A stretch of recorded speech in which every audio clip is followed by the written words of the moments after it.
So ఇన్ని జిల్లాల వారికైతే ఇంతమందికైతే పింఛన్ అనేది తొలగింపు రద్దు చేయడం అయితే జరుగుతున్నది. కీలక అప్డేట్ అయితే రిలీజ్ అవ్వడం అయితే జరిగింది.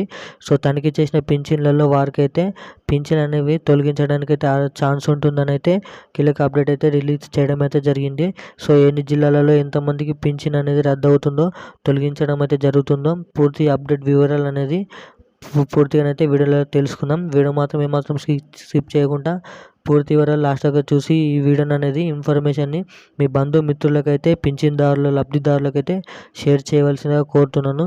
సో ఎవరైనా మన ఛానల్ని మొదటిసారిగా చూసినవారంటే ఖచ్చితంగానైతే సబ్స్క్రైబ్ చేసి పక్కనున్న గంటనైతే ఆన్లో పెట్టుకోండి. సో అప్పుడే పింఛన్కి సంబంధించిన ప్రతి ఒక్క అప్డేట్ అనేది నోటిఫికేషన్ రూపంలో ద్వారా అందరికంటే ముందుగానైతే తెలుసుకోవడానికి అయితే ఛాన్స్ ఉంటుంది.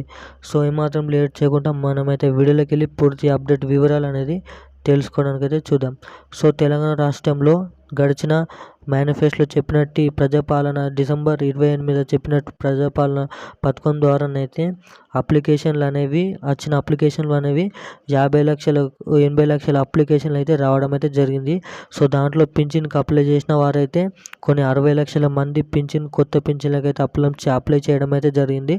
సో పాతవారు మరియు కొత్త వారు అయితే అప్లై చేయడం అయితే జరిగింది 50 లక్షలకు పైన.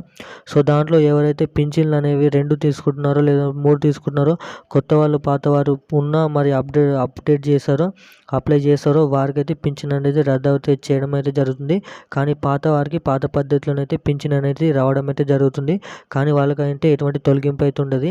సో ఎవరైతే డబుల్ పింఛన్లు తీసుకుంటున్నారో, ఇంట్లో 2కి 3కి వస్తుందో వారికైతే తొలగించడానికైతే తెలంగాణ రాష్ట్ర ప్రభుత్వం, కాంగ్రెస్ ప్రభుత్వం అయితే కసరత్తు అయితే చేయడం అయితే జరిగింది. సో ఇప్పుడున్న అప్డేట్లు అయితే ఇది. మరిన్ని లేటెస్ట్ అప్డేట్స్ కోసం ఛానల్ అయితే సబ్స్క్రైబ్ చేసి గంటనైతే ఆన్లో పెట్టుకోండి. Thank you guys.